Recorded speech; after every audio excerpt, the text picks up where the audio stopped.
This week, we are marking the 4th anniversary of the Russian full-scale invasion of Ukraine. The war in which hundreds of thousands of people have already been killed on both sides. Several million people had to flee their homes, and their life has become extremely unstable and unpredictable. We will be discussing these matters shortly here in our Brussels studio with two Brussels-based insiders. My name is Marcin Zaborowski, and you are watching Wider View from Brussels.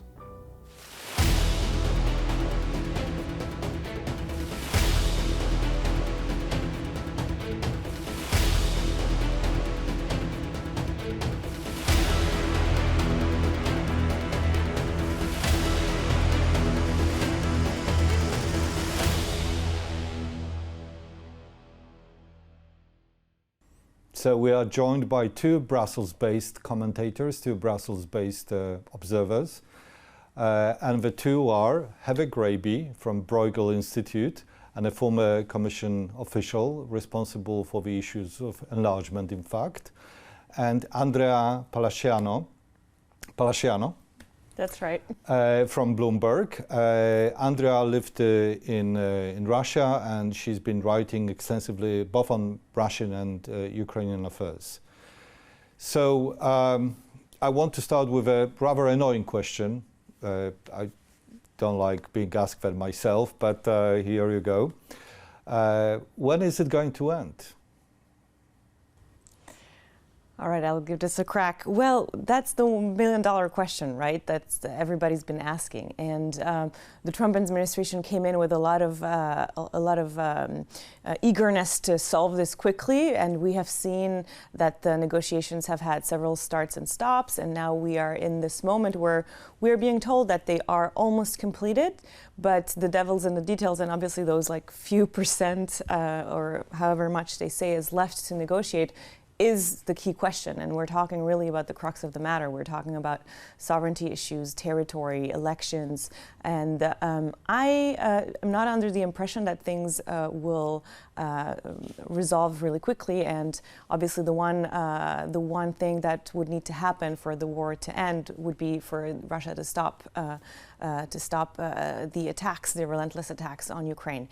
And from what I know, from what sources have been telling us, nothing indicates a change of heart in Russia, and nothing indicates an intention of Vladimir Putin to stop the attacks for now. The attacks are the key thing, because the Ukrainians have shown that they will continue to defend their country no matter what, and they've managed that despite having all kinds of things against them, economic and military, over the past 4 years. So they will keep on defending. But the question is whether some kind of negotiated ceasefire actually really provides Ukraine with security. The danger is that a Trump-imposed ceasefire could give Russia time to rearm and to keep going with its militarization and simply plan for the next attack without Ukraine really being able to rebuild itself in a way that ensures its future security. The problem now is that Putin's regime depends on continuing a war. He needs to have some kind of war going on to justify the way he's running the economy, as well as to maintain the credibility and the support for his regime. And that means that, in a way, there's no end to some kind of war against somebody in Russia's neighborhood. So let's just take a bit of a bet here. Do you think that in a year time we will be talking about we'll be meeting up and talking about the 5th anniversary of the war? Or do you think that that it will end within the year time? What percentage would you weigh here? A percentage is really tricky, but if you look at Russia's history, and also you look at the patterns in Russian aggression in the past, say, 20, 30 years, they have had a number of frozen conflicts that have been simmering for decades. So whether we will see a clean end to this war, I think, is not an easy question to answer. I would say in a year from now, maybe I would risk a 50-50, though I am under the impression... It's quite optimistic already, I think. Yeah? I think so too. Well, for example, at the Munich Security Conference a few days ago, the tone was, I would say, pessimistic, and people were definitely not expecting the end of the war by the summer, which is something we've heard. With the anniversary in the U.S., that could be a possibility, but definitely diplomats of all sorts don't see this ending by the summer. And in a year from now, I think the field is pretty open. Right now, the signals are not really good. The question is what level of conflict will be going on this time next year. It could go down. I think the most optimistic scenario is that it goes down to the level of having a line of control which is contested on both sides, but which is taking a lot fewer lives, and where there aren't regular attacks on Ukraine's energy infrastructure and cities and so on. But the likelihood of there being a complete end to the conflict and withdrawal of Russian troops from occupied territories and a full pullback, this unfortunately looks really unlikely. But what could happen is that the attacks are reduced, that Ukraine is able to rebuild parts of its infrastructure and cities, and there's some kind of negotiation over what is newly acceptable behavior. The rules of war are changing because of the move to hybrid warfare, and open conflict will unfortunately, even if that simmers down, there could still be continued sabotage and of course disinformation going on, which is also a form of warfare. That's, even if we have some measure of de-escalation, that's already would be a progress to compare with the situation from today, which is very dramatic, as we know. Now, Andrea, perhaps I want to ask you, because you've been looking into Russian and Ukrainian affairs, how different is Ukraine of today from Ukraine 4 years back? And in leaving aside the issue that is a country at war, it wasn't a country at war, but is it a fundamentally different politics, civil society? What's your take on that? I think it's hard to underestimate how much Ukraine has changed in these 4 years. At this point, in Ukraine, everybody knows somebody who has died. It's really rare to meet somebody who has not had a brush with death, be it close, very close in your own family or your friends, your neighbors. So I think there is a level of collective grief and collective trauma that cannot be understated. Hundreds of thousands of men have served, are serving. So the very fabric of society has changed. Obviously, the economy has been turned upside down, has gone into subsistence mode in many aspects.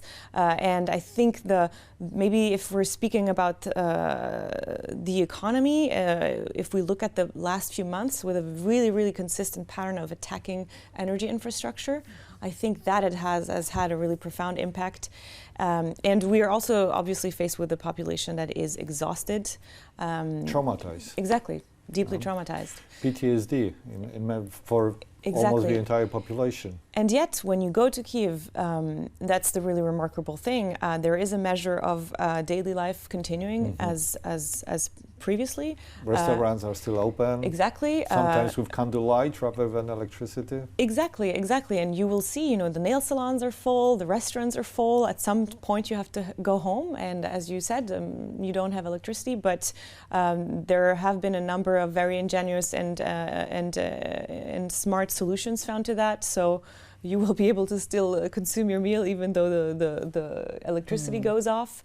So that's really impressive. And the trains run on time. Yeah, much more than in exactly, some of the EU member states. Exactly, I wasn't going to say that, but exactly. That's for sure. So it's really complex, but I think we won't be able to see the full scale of it until, as we were saying, the hot phase of the war stops.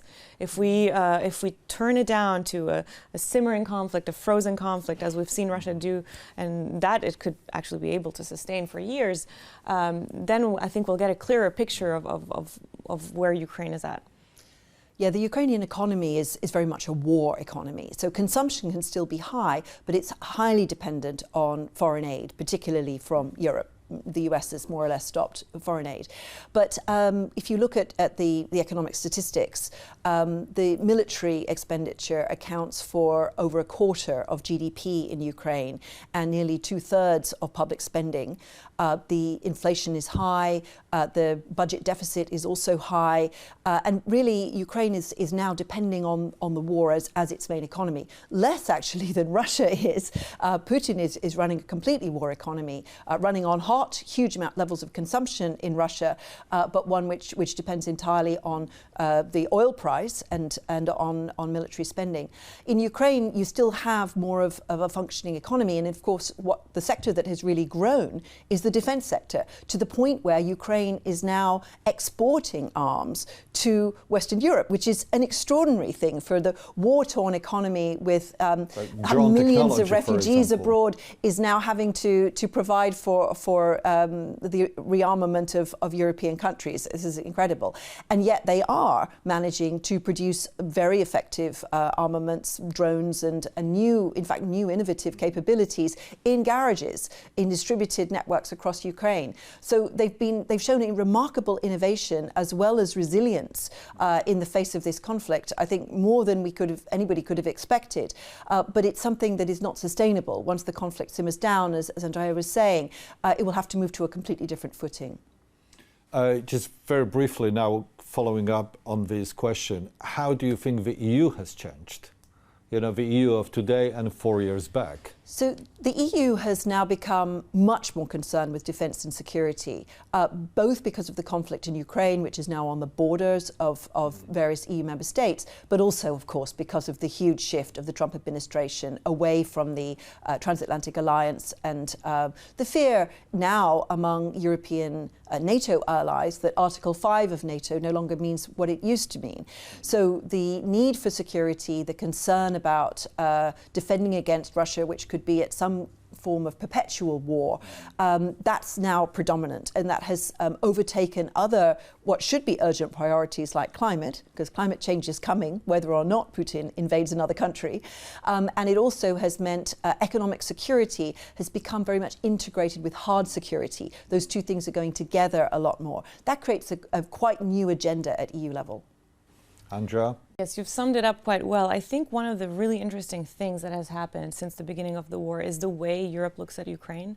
There has been a shift in looking at Ukraine as a country to help to, especially in the last year, as you said, as the Ukrainian economy has started to export, to a more perhaps level-eyed position where Europe all of a sudden has fully understood, I think, at this point, that Ukraine is really useful to Europe, that Ukraine is actually, on the front line and has the experience, has the battle-hardened kit, has the technology, and has also now the biggest army in Europe. So I've been hearing more and more officials in public and behind closed doors really say we need Ukraine with us, because if Ukraine turns against us, then we have a real problem.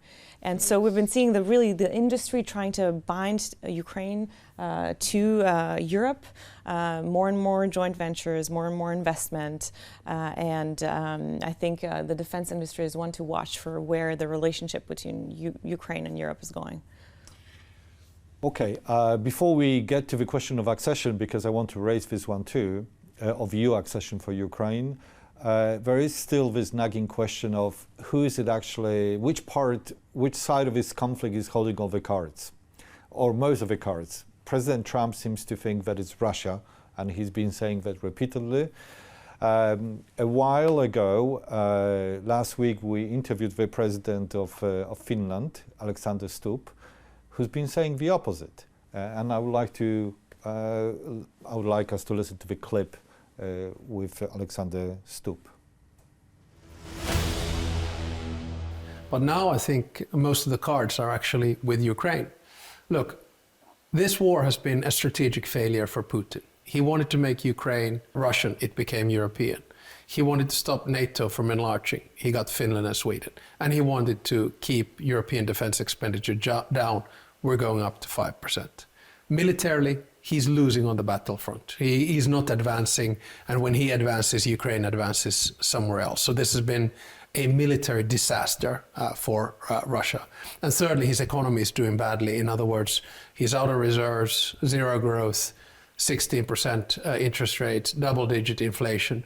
So I think we can continue to push the Russians and keep the pressure up. Do you agree with him? It's, really, is Ukraine holding all the cards with most of Donbass being in Russian hands? Well, it depends what your objectives are. Ukraine has managed to maintain its statehood, its independence. It's also managed to keep the economy going. It's managed to keep its society together. And it's still functioning as a country, as an economy, as a society. That's a remarkable thing, given where things started in 2022. Russia has become an even more kleptocratic as well as autocratic country. So it depends what your measure of success is. I think that Alex Stubb is right that Putin is losing many things that Russians would like to have. But for his regime, this provides a raison d'etre which they can't go back on. They really have no alternative now than to pursue this perpetual war because they don't have anything else to offer the Russian people as a justification for the regime or to keep the economy going. Ukraine has got an alternative future. Ukraine can come into the European Union. It will be, I think, a long and arduous path, but that door is definitely open, and that's where Ukrainians' future can lie. The question is whether Ukraine can be supported to stop losing so many casualties and to lose less of its infrastructure, both its physical infrastructure and its societal infrastructure, in such a traumatized society with so many incredibly difficult experiences behind them. The Ukrainian people will need a lot of support in the future. So I think it's a good characterization, but it doesn't mean that Ukraine holds the cards to end the conflict. Those cards are held elsewhere. They're held by the US in terms of all of the intelligence it's supplying and so on, but also by China, which is supplying so many of the components and materials for both sides to continue the war. If China stopped supplying permanent magnets made with its rare earths to either side, that would end the conflict very quickly. Andrea, what do you think, it's President Trump or President Stubb who's got a point here? Or both of them, maybe? Well, I think, there is also a war of narratives, and that's what we're seeing Stubb do here. He's playing his role. He is trying to subvert the narrative that has been going on for months, that Russia has the advantage on the battlefield. And so I think he is reminding us of all the things that Russia is losing. Now, it's not because Russia is losing so much that it necessarily means that Ukraine is winning, unfortunately. And I do think that, the geopolitical, economic things that both of these countries are winning and losing, and who ultimately holds the cards, are maybe two different conversations. When we look at all the things that Russia is losing, obviously, it's another one of these things where you have a measure of wishful thinking. There are two visions. There's the vision that, sanctions haven't broken Russia and the Russian economy keeps on going, which is obviously the Russian narrative. And then you have the narrative that the Russian economy is on the brink of collapse, which is obviously the preferred narrative in the West. And unfortunately, none of these are true. The truth is somewhere in the middle. And when it comes to holding cards, I do believe that the main card is stopping the attacks, and unfortunately, Russia holds this one card. Ukraine is under a huge amount of pressure to give in on some of the things it stands for, on some of its red lines, and that's where I think the pressure point is right now. Okay, let's talk about EU accession now. The topic which wasn't on the cards 4 years ago. It's very much on the cards today. Now the question is how realistic it is and how soon it may happen. And I would like us to play a clip here with Chancellor Merz speaking on the matter.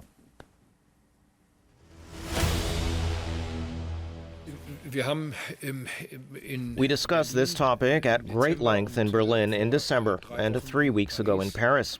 We also told the Americans that Ukraine's accession on January 1st, 2027 is out of the question. It's not possible. All members, including Ukraine, who want to join the European Union at a later date must fulfill the Copenhagen criteria. The processes usually take several years. Ukraine must have a prospect of becoming a member of the European Union, but this is a longer-term process. On the way there, we can slowly bring Ukraine closer to the European Union. That is always possible. But accession so quickly is simply not possible. Incidentally, there are also other priorities now, such as the negotiations being held in Abu Dhabi. So, Heva, you used to work on enlargement-related issues. You know how long it took for the countries like, Poland, Czech Republic, and so on. It was about 10 years, if I'm not mistaken now. Why do we think that it might come around much quicker for Ukraine? Well, the issue under discussion is whether to change the sequencing of the enlargement process. In the past, countries would get ready for EU membership and they would get all of the benefits of EU membership on the day they joined. So in the case of Poland, 1st of May 2004, Poles could live and work in other countries, full access to the single market, phased in agricultural subsidies, but there were all these different aspects of membership, and Poland had full voting rights in the Council as well. So there are now some ideas floating around in Brussels under preparation in parts of the institutions to try to change that and to separate out the benefits of membership and give some of them before. Now that has, in practice, I think that doesn't disrupt very much in the European Union. Already Ukraine has a lot of access to EU markets under its deep and comprehensive free trade agreement. Already Ukraine has things like mobile roaming and access to the single European payments area. There are lots of parts of the EU membership that can be given in advance. What it's very hard to give before a country has met all of the conditions for membership are voting rights in the Council. Obviously, that's power. That's something other member states don't want to give to a country that hasn't met all the conditions. It's power. They don't want to give full access to the EU budget, although I think, given the level of support that Ukraine is already getting from the EU through other means, that's actually much less of an issue than it's often portrayed as being. And you can't give a country full access to the single market unless it's applying all of the EU's rules and regulations, because that would be unfair to the EU companies. So you need to still maintain the level playing field. But having said that, what about the idea of some kind of associate membership or titular membership of the EU, which makes it very clear that Ukraine will join the European Union fully once the conflict is over, once it meets the conditions, but that there's a very firm political commitment to allowing it in. And I think that's really what everybody's looking for. It's what you might call the silver carrot. The EU wants to offer more than the usual carrot of membership to encourage the reforms in Ukraine and deal with issues like corruption, but not the golden carrot of accession yet. So we're looking for the silver carrot. And I think it is possible to do more than the EU has done so far. But I don't think that there's going to be a big announcement on the 1st of January 2027, as Trump would seem to like, that Ukraine is suddenly a member. It won't happen like that. So just to make it clear, you are saying that what is possible is a membership, but not a full membership. Right? Yes, it's a political. I think it's a political alliance, and especially European security guarantees. There is actually a security guarantee in the EU treaty, famous Article 42.7, which hasn't meant very much because it wasn't backed by European military capabilities. But it would offer Ukraine a security guarantee which perhaps could be backed by more capabilities, given that Ukraine's not able to join NATO and get the Article 5 of NATO guarantee, which of course countries like Poland had. Before, countries always joined NATO first and then they could join the European Union. Ukraine has to do it the other way around. Andrea, any thoughts of that? I also will have a follow-up question on the costs of the war. Yes, I think what's on the table now is a sort of membership light, as you were mentioning. And when you listen to Ursula von der Leyen or the top diplomat Kaja Kallas, you see that they are launching test ideas and seeing how what reactions there are. So we've heard their message repeatedly that accession needs to be a political decision in this context.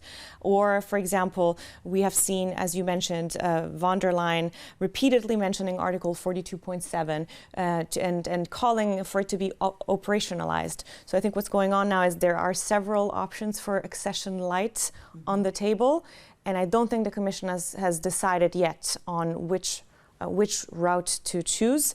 But I do think that even though, as Chancellor Merz is saying, as most people in Brussels understand, an accession by 2027 is impossible. Now, there's a situation in Ukraine where Zelensky really is insisting on having a date. He needs a date in there. I think Europeans understand that as well. Why so? Well, why does he need this date? Well, the situation is going to be very difficult for Ukraine. Ukraine had both membership of the EU and of NATO in its constitution, and it has already had to renounce, for the time being, obviously, because this could still change in the future, renounce NATO membership. That is no longer on the table. So having a date for accession to the EU is politically hugely consequential for Ukraine, for the Ukrainian people, for President Zelensky. So this date will probably not end up being 2027 because everybody understands that it's in 10 months, but some kind of date will have to be in there. So I think we will see some kind of an intermediate option with perhaps a more layered timeline or perhaps a date that is further in the future. I promise a question on the cost of the war, but I've been told we haven't got much time for that. Just couple of sentences of that, if we might. Well, the cost is staggering. We never had anything like that since the end of the Cold War. Since the Second World War, I mean, it's 2 million lives. So this is by far the greatest loss of life, as well as more than a quarter of the country is mined. So demining operations will be a huge thing after the war to allow agriculture and industry to recover. We also will have to see Ukraine doing a lot of decontamination. The war has been environmentally hugely costly to a country that previously had a lot more agricultural potential, and of course to society. You've got enormous numbers of people with post-traumatic stress disorder, a lot of ex-soldiers who will be injured, will have disabilities for life. So those are the kinds of things where Ukraine will continue to need external help and support for a generation, I suspect, after the end of this conflict. And yet they have been fighting for the rest of us in Europe. They have been taking all of this pain so that other Europeans didn't have to fight. So the European support for Ukraine should go on for the next generation for that very reason. Andrea? Yeah, I think the cost will extend into the future. I think it's not only what has been lost, but also all the trajectory that is just dramatically inflected for the future. I think we're looking at two countries that have lost a generation perhaps of growth, that have lost millions of lives, that have also lost a lot of its population, that has fled both countries, and obviously the huge trauma, and also we are looking at two countries that will have to eventually, as does Europe with Russia, have to live next to each other. And so this may take generations actually to repair. Well, we came to the end of our time. Thank you both. It was great talking to you. But I do hope that if we meet in a year's time, we would need to talk about the 5th anniversary of war in Ukraine. So that was Heather Grabbe from the Bruegel Institute and Andrea Palasciano from Bloomberg. My name is Marcin Zaborowski, and you were watching Wider View from Brussels.